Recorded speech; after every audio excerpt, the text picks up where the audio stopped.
Good to see everyone. Lots of familiar faces out there.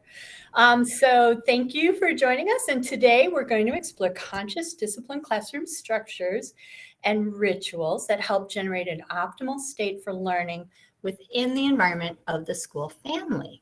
So we have Alicia Patarki Heisman and Brianne Melican. They're two of the early childhood mental health specialists with Fairfax County Public Schools pre-K and early Head Start program. Both were teachers in the program prior to serving in their current roles. And additionally, Alicia served as a pre-K special ed teacher. So both Brianne and Alicia have seen firsthand how conscious discipline practices impact the learning environment, and they're looking forward to sharing this information with you today. Okay.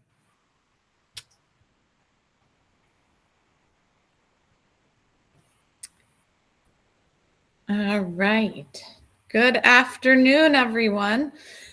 As Jack Hartman sang in the chorus of that introductory song, welcome. We are so glad you're here for Conscious Discipline in the Classroom. Next slide. So thank you, Anne, for the introduction. On the next slide, you will see our email addresses. My name is Brianne Melican, and I'm joined by my teammate, Alicia Patarki Heisman. And we are really honored to have you with us today. And we hope that you find it a good use of your time. We know how valuable and limited your time is. So to have a short amount of it, we are honored. On the slide, yes, as I said, you see our email addresses. Please don't be a stranger. Don't hesitate to reach out with any questions. We definitely like to collaborate with our early childhood community. And also, before we begin, we must give credit where it is due. All of the concepts that we will share with you are thanks to Dr. Becky Bailey, and she is the founder of Conscious Discipline. Okay, so we're going to start to shift our brains to the executive state. That's the state where we can access learning and where we can connect. We're going to participate in what Conscious Discipline calls a brain smart start. So the first part of a brain smart start is to unite and connect. And we'll connect around this question here. I chose to write up this question because we all need more positivity, right? So what are some kind and helpful acts you've noticed over the last week? Feel free to turn on your mic or drop one in the chat box. What are some kind and helpful acts that you've noticed over the last week? I also chose this question because conscious discipline is always is really big with the power of attention, which is to focus on what you want to get more of. Oh, Amy says, a child offered to share his cereal with me. That's awesome. Anything else?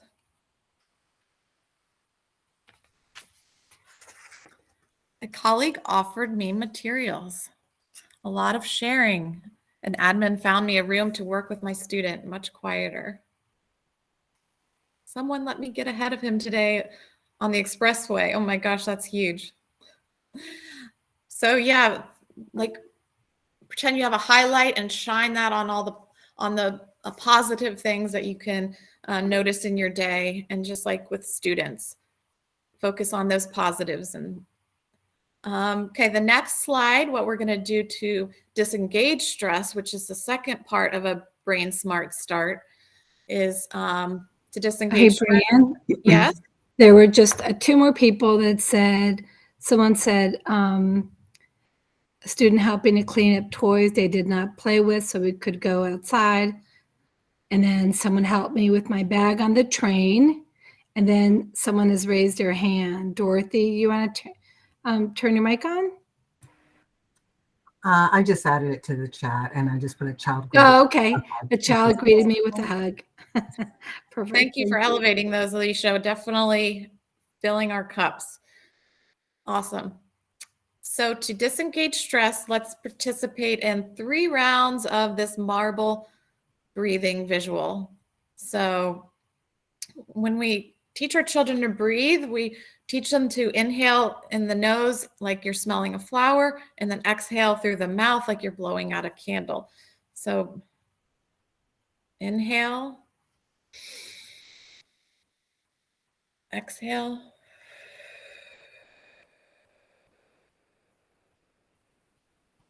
Let's inhale some of the goodness of life, happy thoughts, and exhale loads of stress. One more time, inhale and exhale. We always want to encourage ourselves and our friends to do at least 3 rounds of deep breaths. Okay. Hopefully you feel a little bit better after some intentional breathing. And the last element of a brain start is an activity to commit. So take a moment to read these 2 commitments. We have a short amount of time together, so if you could invest fully by resisting the urge to manage your multiple screens or multitask, and focus on the possibilities. So perhaps it's going to be trying a new teaching practice or shifting a mindset. Those are our 2 commitments. Thank you. And the outcomes of our time together are to compare traditional discipline with conscious discipline beliefs, and to provide a basic overview of conscious discipline and its structures that promote school family.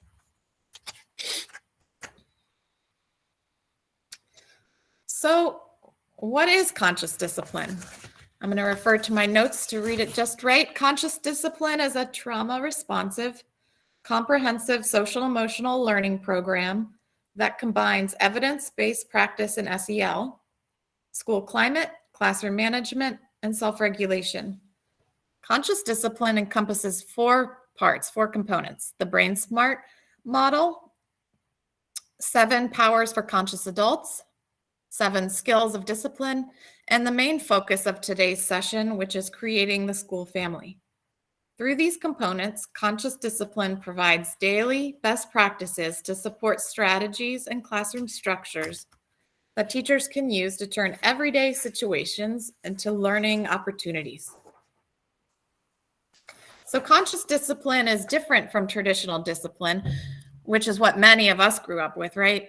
Some characteristics of traditional discipline are children must feel bad to learn how to behave better in the future, like punishment or timeout. When others don't do what we want, we must try to coerce them. Example, rewards, stickers. Conflict is bad, disruptive, and must be eliminated. When we fail to make somebody obey, it's his or her fault. Or if others would change, do as we say, we could be happy and peaceful. And fear is the best motivator for learning. So that's the traditional.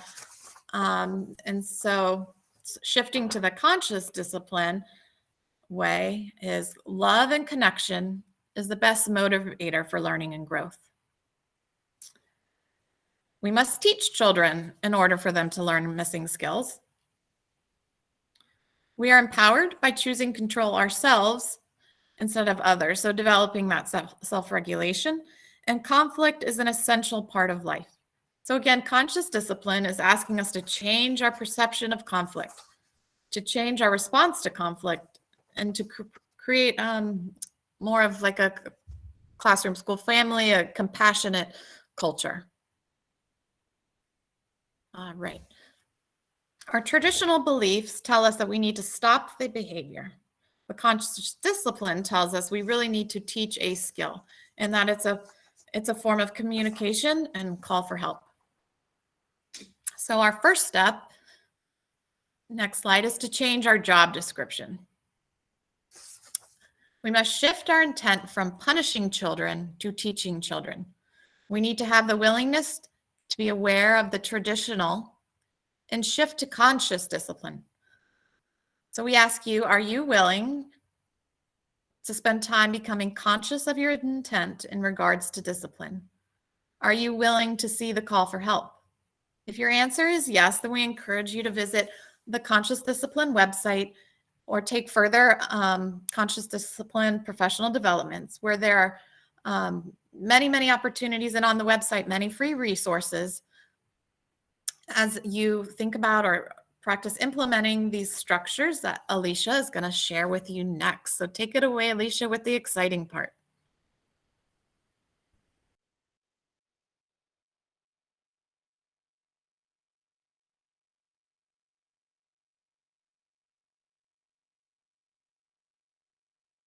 Oh, Alicia, your mic is muted. So before I start, I just want to excuse myself because, of course, there's some construction starting just right now. So hopefully you guys can hear me okay. All right. So the teacher in the classroom is the safekeeper. As you can see, let's for example is Mrs. Smith. I'm Mrs. Smith, and my job is to keep school safe so that we can learn. Children, your job is to help keep it safe. This job description helps change our intent from one of force to one of helping children be successful in the classroom. Changing our intent changes how we speak to children, which is so very important. A safekeeper sees conflict as an opportunity to teach our young children through the language of safety and noticing instead of control, fear, and judgment. I find often that we will also talk with parents about that whole piece of helping their children feel safe and sharing the same common language that we're using in the classroom. This is a picture of various safe places in classrooms. They're all real classrooms, pre-K classrooms. The one on the right is when I was a teacher. It was before my conscious discipline training. But with a safe place, we want to encourage children to use a safe place by modeling active calming yourself and helping children to do the same when they're triggered by an upset. The phrase, "You're safe, breathe with me, you can handle this," is a cornerstone of your safe place practices. As with any interaction, your intention will impact how children receive the message. Saying, take a breath in a frustrated tone of voice will have a completely different outcome than saying, breathe with me, in a tone that sees the child as capable, as being able to take that breath and calm themselves down. The safe place is a space where children can go to calm down when they're feeling upset and return to a higher state to access learning. While in the safe place, children can focus on how they're feeling, naming the emotion, and processing what to do with those emotions. Using the safe space to teach children appropriate and safe ways to calm down helps them develop their self-regulation skills. Pre-K teachers create a safe place in their classrooms, and they can also be used at home as well. I've done a couple of home visits where I've helped parents find a place in their home where they can create a safe place. It's important to note that a safe place is not the same as timeout, and the two should not be intertwined. A safe place is not punitive in nature, but rather a place where the children can go independently or with our help, with the help of helping themselves self-regulate. As you can see from these photos I have here, the idea is for it to be something cozy. I think when I did mine, I just purchased a bathroom rug, got a pillow, and the children came up with what they wanted to call it. So they called it Calming Corner. We voted on it. And then all the children took an opportunity to do a little drawing on this sign. So this was also, they were all part of creating this space for us. Visuals are important for kiddos on how to calm themselves down. I'll talk a little bit about the breathing visuals in the next slide, but giving them different choices of different types of breathing they can do. And the third slide you can see on the wall, There's a teacher took different materials, like different sensory materials, to get that sensory input that she put up on the wall so the children could just touch. Those pieces of material you can throw in a basket and have there in your safe place also, so they can get that sensory input. Other things that it can be included are photo album with family photos or taped family photos all around the safe place, some favorite books. In some of our classrooms, we have the I Can Calm book in there from Conscious Discipline, some soft stuffed animals, some paper and writing supplies, some stress squeeze balls, some, fidgets. I know you've seen some of the bottles that have the like sort of glitter that goes up and down, and the wand. So those are all ideas for the safe place. Speaking of breathing, here we have the breathing icons from Conscious Discipline. I have them here in English and in Spanish, and they're available for free on the Conscious Discipline website. Breathing is one of the best ways to lower stress in the body. This is because when you breathe deeply, it sends a message to your brain to calm down. 3 deep breaths help to turn off the fight or flight stress response in the body, helping children reach the higher brain state needed for learning and problem solving. Conscious Discipline has 4 core breathing techniques: the star, the balloon, the drain, and the pretzel. They use these to allow children and adults to calm themselves down and choose effective responses to conflict and upset. For these techniques to become a second nature, it requires children and adults to practice when they are calm. Learning the skills when in a calm state of emotional regulation will make it easier to access them in moments of upset. You can access these breathing icons, as I said, as a free resource. And we actually, the teachers have each one, teacher and I each have one, and we've sent them home. And during the parent meetings, they've talked about the breathing icons with the parents. The school family, with our younger learners, their parents play a key role in creating that school family. The initial home visits allow teachers to support the home and school connection and incorporate families in building that school family. I know we've been doing virtual home visits.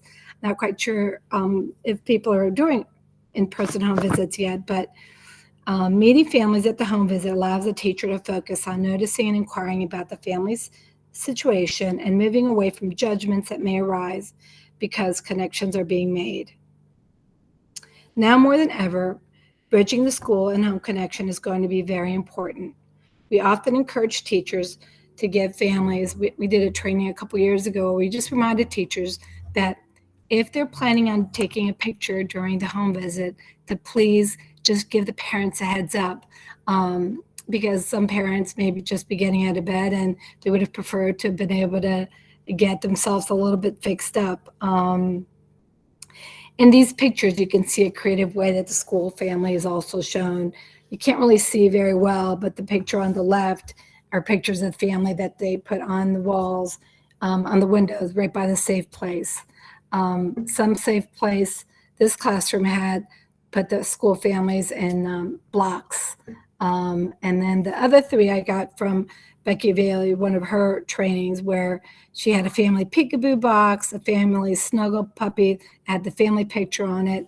And then I actually looked for these family pillow frames. I couldn't find them, but there's a picture on this pillow, which I thought was pretty neat.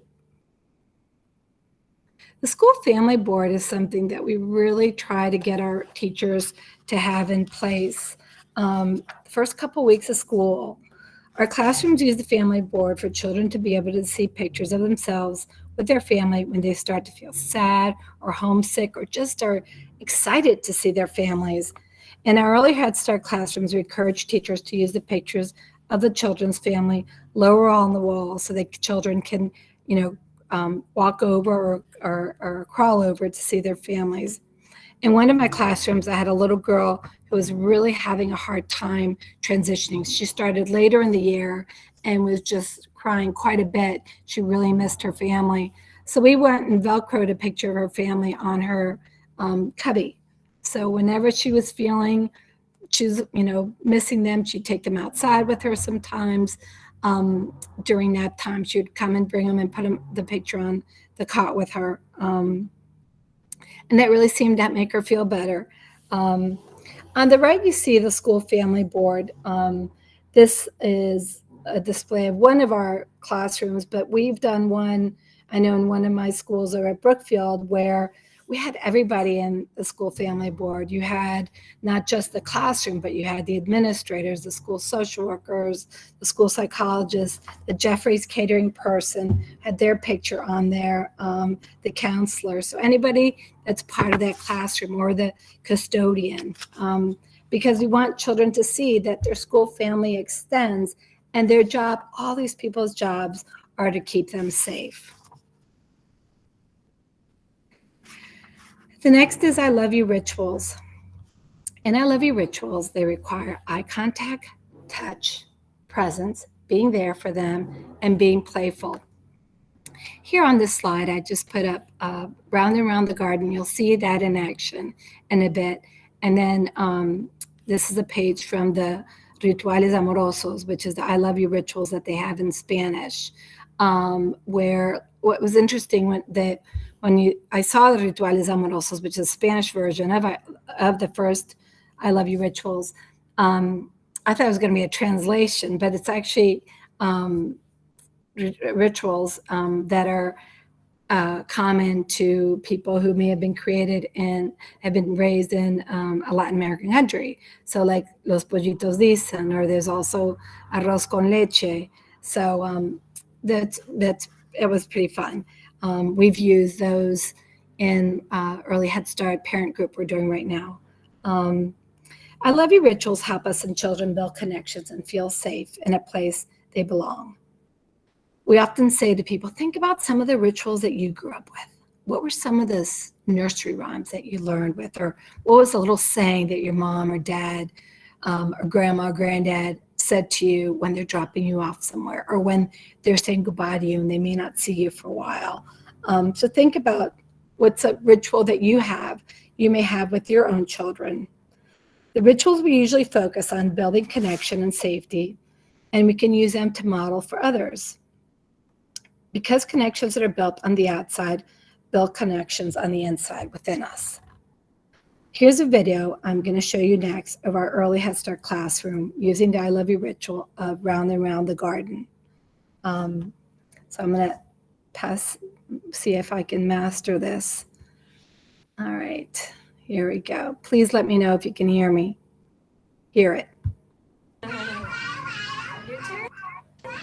Yep.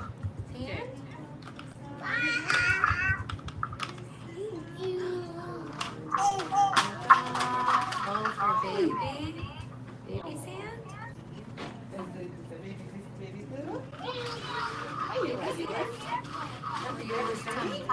Sit down. Sit down, baby. Good try. Good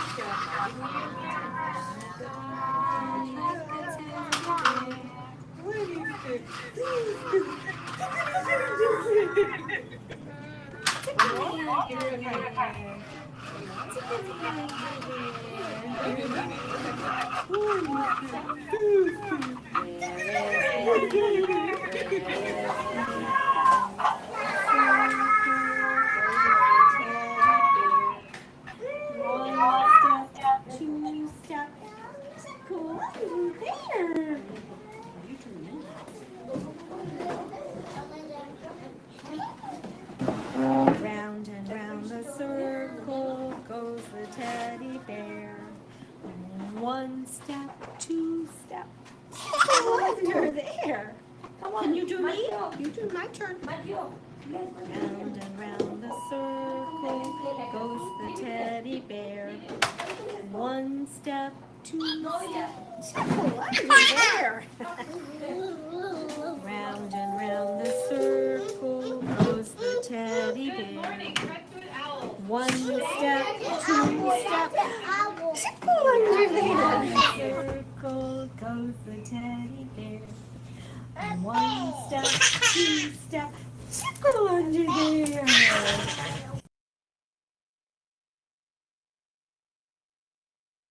I always get all emotional when I see this because it's just beautiful to watch and see the children so engaged with their teachers. So that was Crestwood. That was the early Head Start classroom in Crestwood. All right, let's see.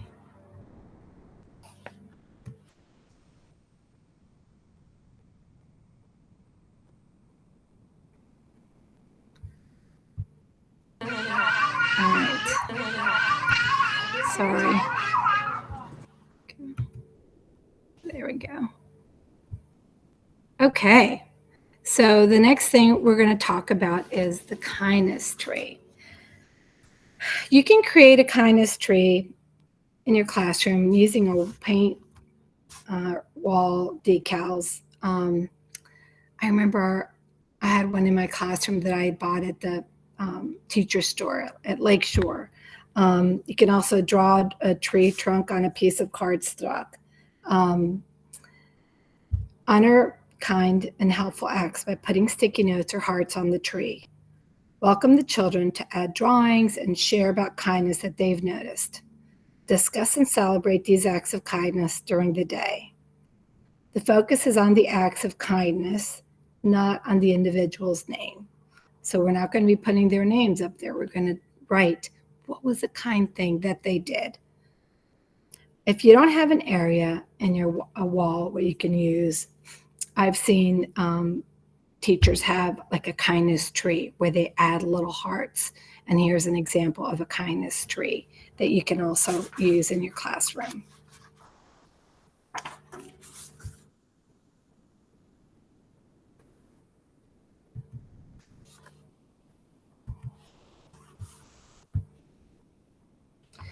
Greetings and songs. This is always so fun to see when you're in classrooms and how the children connect with their teacher and their peers during the day. One daily ritual that supports building the school family is greetings. Greetings provide a way to connect with every child that enters the classroom. Children need to feel safe and valued. Establish this sense of safety by making the time to connect at arrival. A greeting sets the tone for a fun day of learning, cooperation, and caring while at school. Select a location where you will stand every morning to greet children as they arrive. Send a verbal and nonverbal message. Hello, I'm glad you're here today. I will keep you safe. A suggestion is to provide children a visual choice of 2 to 4 greetings each morning. Rotate that picture selection every 2 to 3 weeks to keep it novel.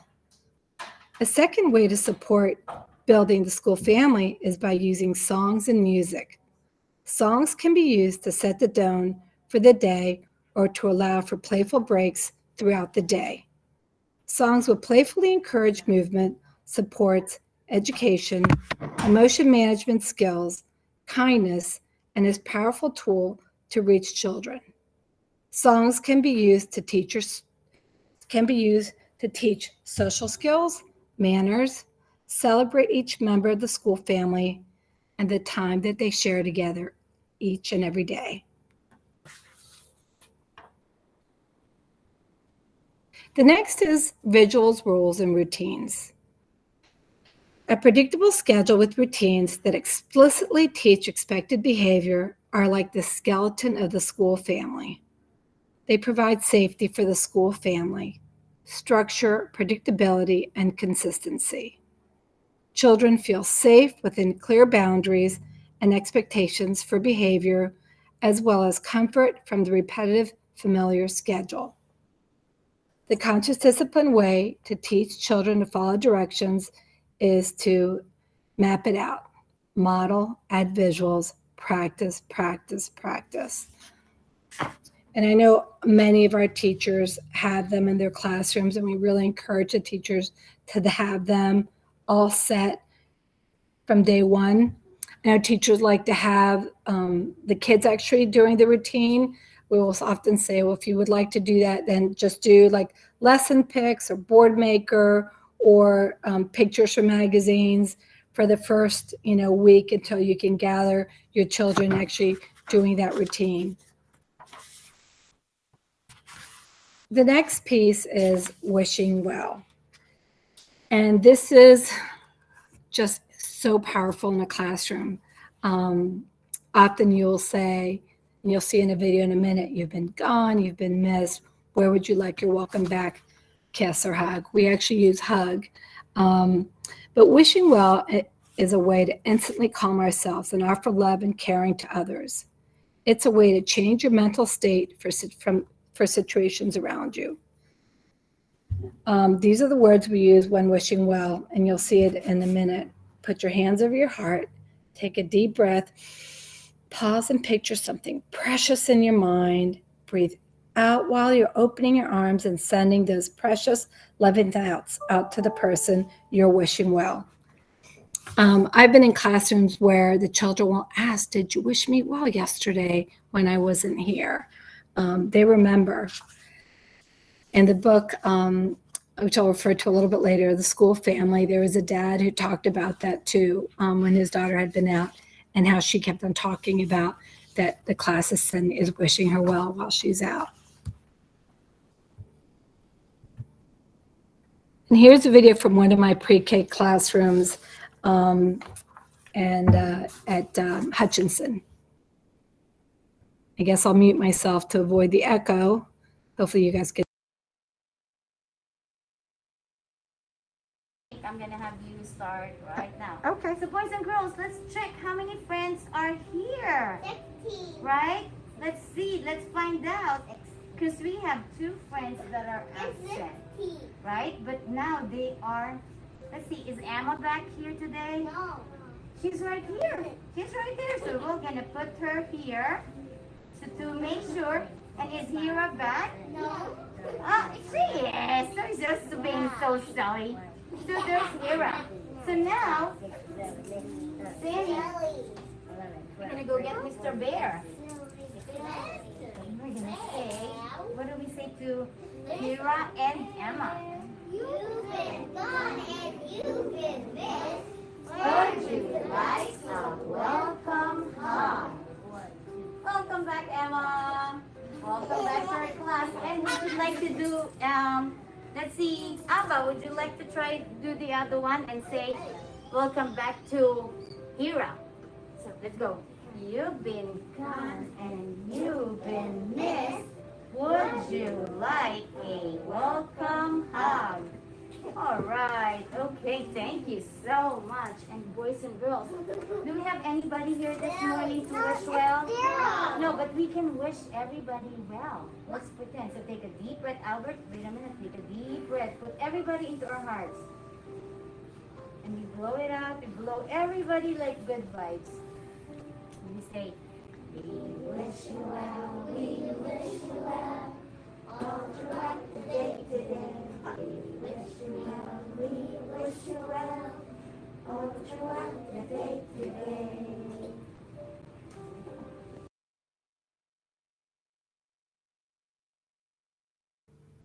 I just find these videos to be so powerful, and how the kids are so engaged, and what a wonderful way to start off your day. I'm gonna have So these are some of the conscious discipline resources that we use for our trainings. We do the e-courses with our teachers and with our central office staff. We use the conscious discipline. Conscious discipline actually has this book translated into Spanish now. We use the Creating the School Family. That's the book that I was talking to you about with the dad. There's Schubert and the Sophie books, but we use more of the Sophie books because they're the border books and they aren't as wordy as Schubert for our kiddos. They also have the Sophie and the Schubert books in Spanish. These are pictures of some of their CDs. This morning, the welcome song that we played is in the CD. It starts in the heart. But the Conscious Discipline website is an amazing resource. There's free resources. If your program purchases the premium membership, there's additional resources, but they have a lot of resources in English and some in Spanish. They have a glossary that I use, sort of looking at what the vocabulary is and conscious discipline that they use in English, and in Spanish, they have that glossary. So these are just some resources, some of the visuals for me to show you some of the materials that we use as a mental health specialist with our classrooms and the resource teachers. So this is a time that we're going to open up to you all to ask any questions you may have, thoughts. You can turn on your camera or just turn on your mic or put in the chat any questions that you may have.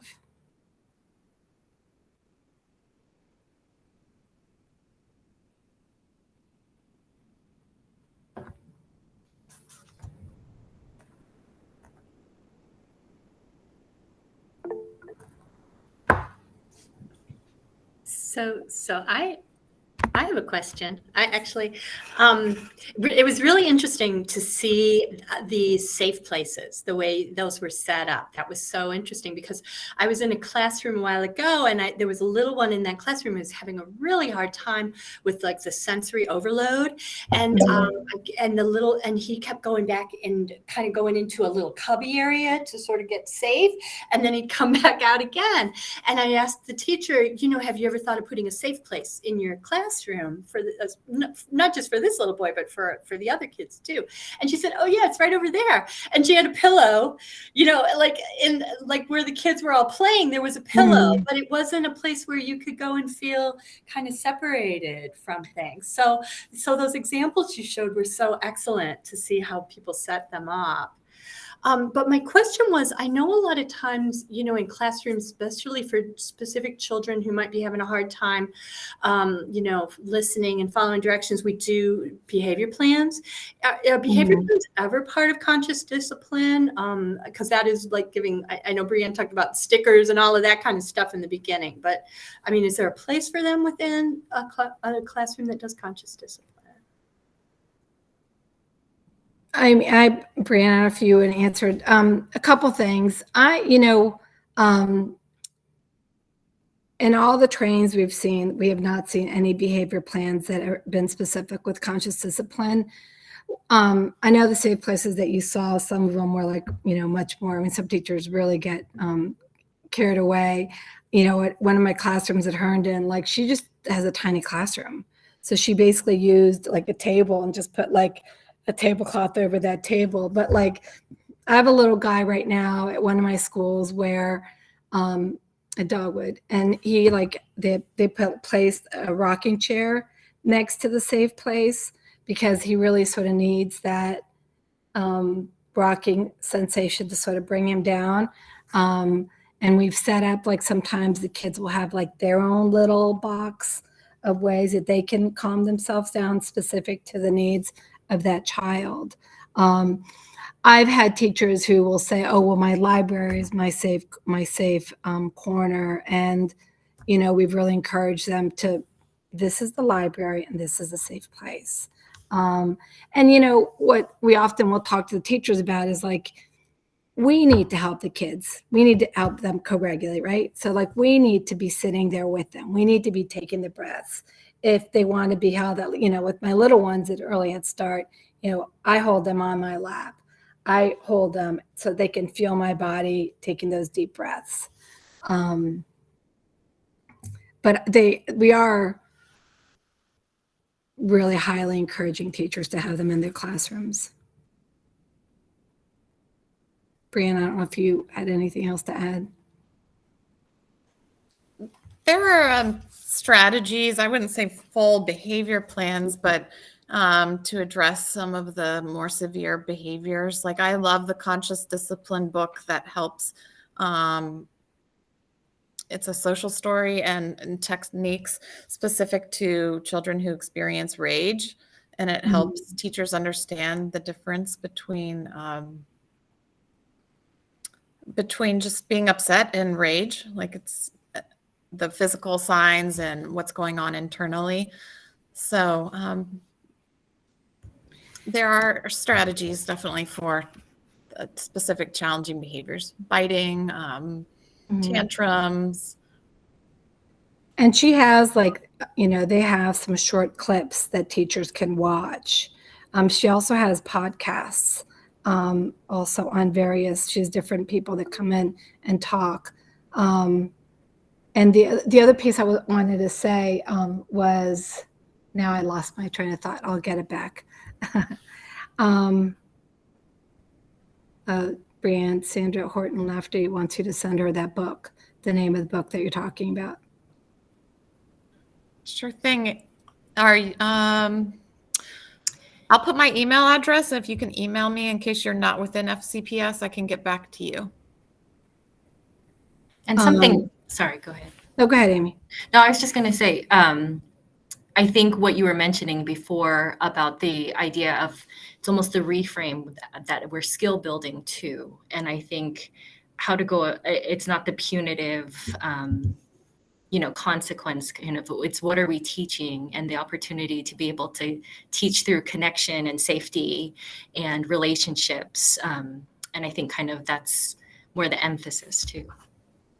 And I think when you see it working, like I was in one of my early Head Start classrooms last week with a little girl who has an IFSP, does not have a lot of language. And the teacher brought the I Am Calm book. And then she just, they did it together, and she just took those deep breaths. And so I have an extra one. So I actually gave the mom that book for her to have at home, to sort of practice it at home. And so that's our other piece, is that when we have, our core meetings, which is when we sort of have, after there's been a consultation, we follow the MTSS process. So we have our core meetings where we come up with strategies, and whatever strategies that we're sharing there, and often they are conscious discipline based, we, along with the family services specialist, share with the families. I think someone asked about why, how come it's used in the pre-K program and not the class-based program. Amy, I'm not quite sure. Maybe you can answer that. I know that we've made some trainings and stuff available, but I'm not quite sure. I think so when I was at pre-K Head Start, it was rolling out just kind of as a framework that was introduced, and just the investment was made as far as following up. They sent Sarah at the time to go out to do the training and offer classes and that kind of thing.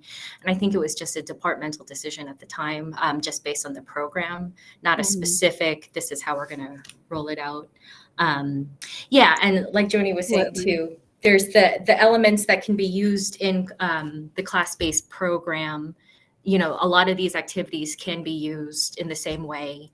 And, I think it's always nice when you're able to attend the training. I know we don't always have the funding for it. There's some amazing trainings available.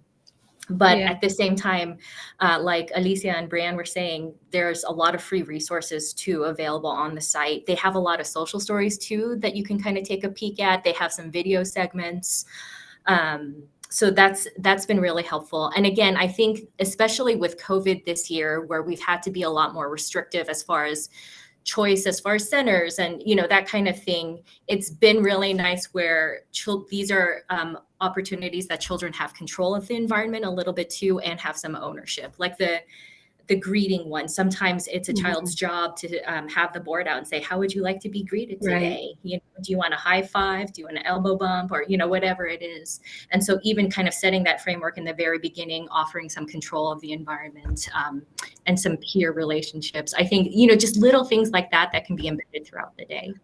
And I forgot to mention, Conscious Discipline does have a parent curriculum, and we're doing a early Head Start parent group where we have women English and in Spanish, and it's 4 sessions. We have 14 to 15 parents that come. It's in the evening. And we do a make and take, which you also will find for a free resource. So we did a kindness tree, we did the breathing icons, we did the how are you feeling. So there's just a lot of great resources. And if there's anyone on here that I think we may have like 5 slots left if you want to. We're doing an e-course where you could actually watch the modules. It's 10 modules. They're about an hour long.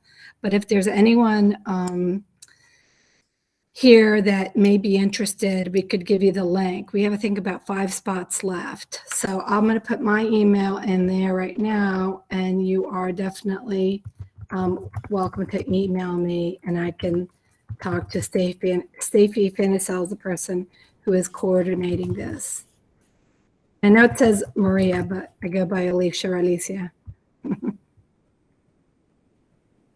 All right. And then also too, I'm just going to sneak in here. We still have time for questions. And if you have time to link onto our survey for this training too, I think there's only 2 or 3 questions to give us some feedback that'll help us for future sessions as well. So I wanted to sneak that in there. But are there any other questions? And what I can do right now too is I can go offline and stop the recording. And then if there's any other questions post recording, we can do that too. So let me go ahead and do that right now, actually.